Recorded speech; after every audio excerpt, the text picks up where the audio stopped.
सुब्बैया रंग बिरंगी मुर्गियों को एक तरफ एक टोकरी और दूसरी तरफ एक और टोकरी में रखता था। उन मुर्गियों को सारा गांव घुमाकर उन सबको बेचकर पैसे लेकर वो खुशी खुशी घर लौटता है। सुनो करके उसकी पत्नी सुब्बम्मा को पुकारता है सुब्बैया।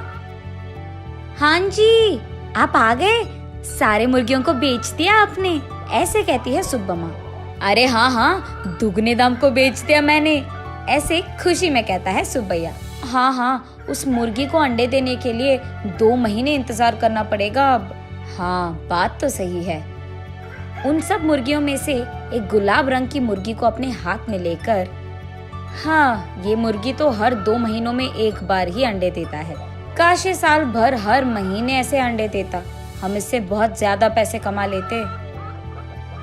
ये कहकर उस मुर्गी को वही जमीन पे छोड़ देता है सुब्बैया। चलो छोड़ो जी, इसी मुर्गे के वजह से तो हम कुछ तो भी कमा पा रहे हैं, अब उसी से काम चलाना होगा।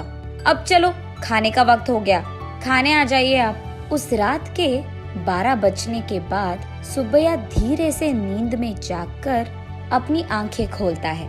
उसके बगल में मौजूद सुब्बम्मा गहरी नींद में थी। इसी को मौका मानकर सुब्बैया धीरे से एक चाकू को लेकर बाहर जाता है।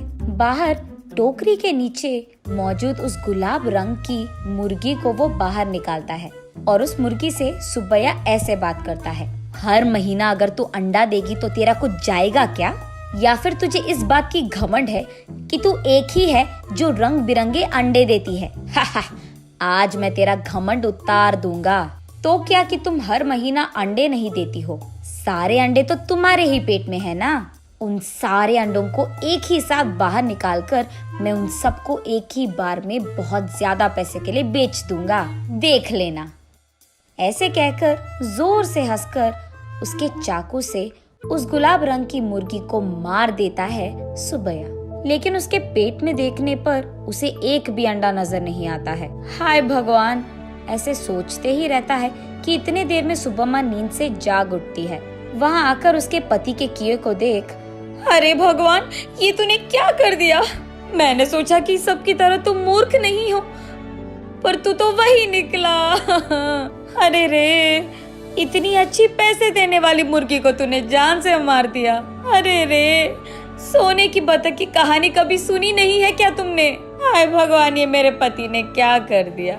तुझे लालची बनने की क्या जरूरत थी? ऐसे वो रोती रहती है कि इतने में ए सुनो, क्या कर रही है तू? सुब्बम्मा, सुब्बम्मा उठो, क्या हो गया तुझे? सोते हुए इतनी जोर से चिल्ला रही है, पागल हो गई है क्या? नींद से जागकर सुब्बम्मा परेशान होकर अपने पति की ओर देखती है। उसे कुछ नहीं समझ आता है।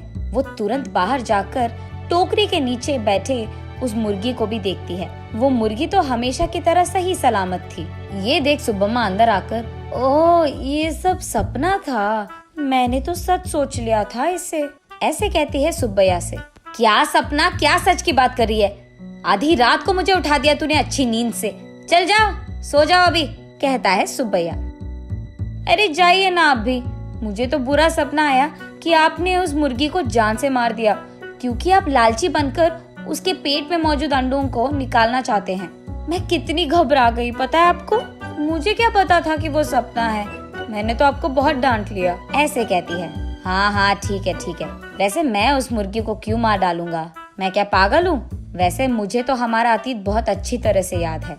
आज अगर हमें चैन की नींद मिल रही है तो वो उस गुलाब रंग की मुर्गी के वजह से ही है, उसको मैं क्यों मार डालूंगा?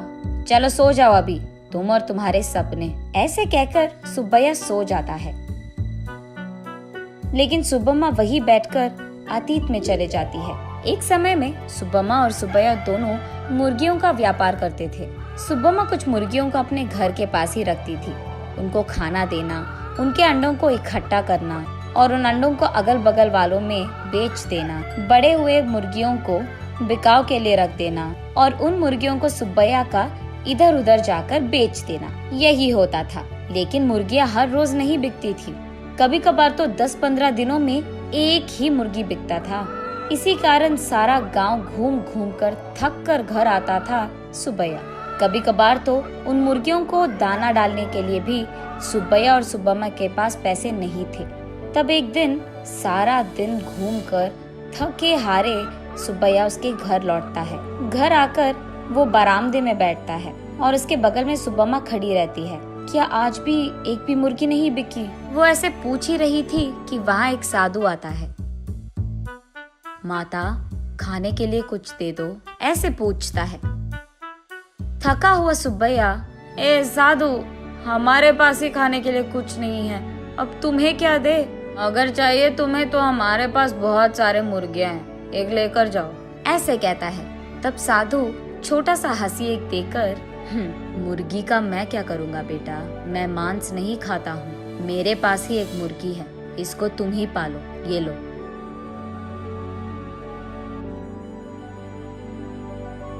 ये कहकर उनके हाथ में मौजूद एक गुलाब रंग की मुर्गी को उसके हाथ में देता है। मुड़कर देखने से पहले ही वो साधु वहाँ से गायब हो जाता है। सुब्बैया तब उस गुलाब रंग की मुर्गी को देख, इस तरह की मुर्गियाँ भी मौजूद है क्या?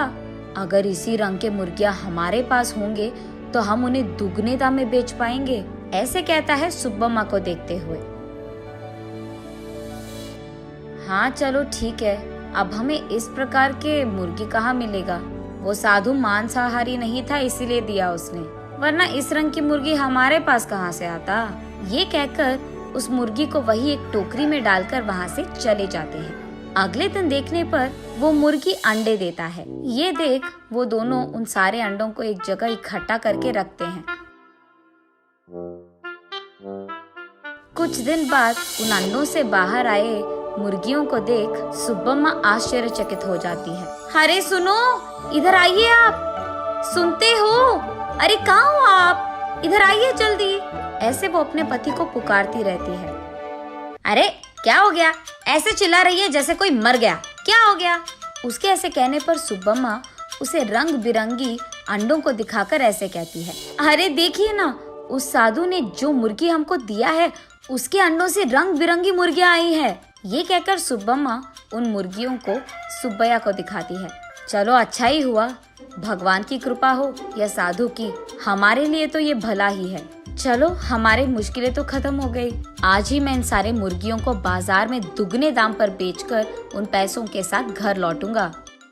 सुब्बैया जो रंग बिरंगे मुर्गियों को लाता है वहाँ के गांव वाले कभी नहीं देखे थे। इसी कारण गांव वाले सारे बहुत उत्साह से हमें चाहिए तो हमें चाहिए ऐसे एक दूसरे में बहस करते हुए सुब्बैया के पास जाते हैं।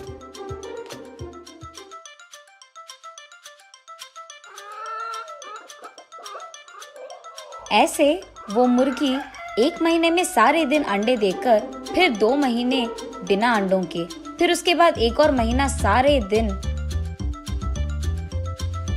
अंडे देते हुए रहती थी। अब उन्हीं महीनों में सुब्बैया भी अंडों को जमा करके उन्हें बाजार में बेचता था। ऐसे ही कुछ ही दिनों में पति पत्नी दोनों कमाए हुए पैसों के कारण चैन की नींद सोने लगते हैं। सुब्बम्मा वापस होश में आकर, ओह अब याद आया, सुबह मैं सोच रही थी कि ये मुर्गी साल भर अंडे क्यों नहीं देती है, शायद उसी कारण ऐसा बुरा सपना आया मुझे। ये सोचकर वापस गहरी नींद में सो जाती है सुब्बम्मा।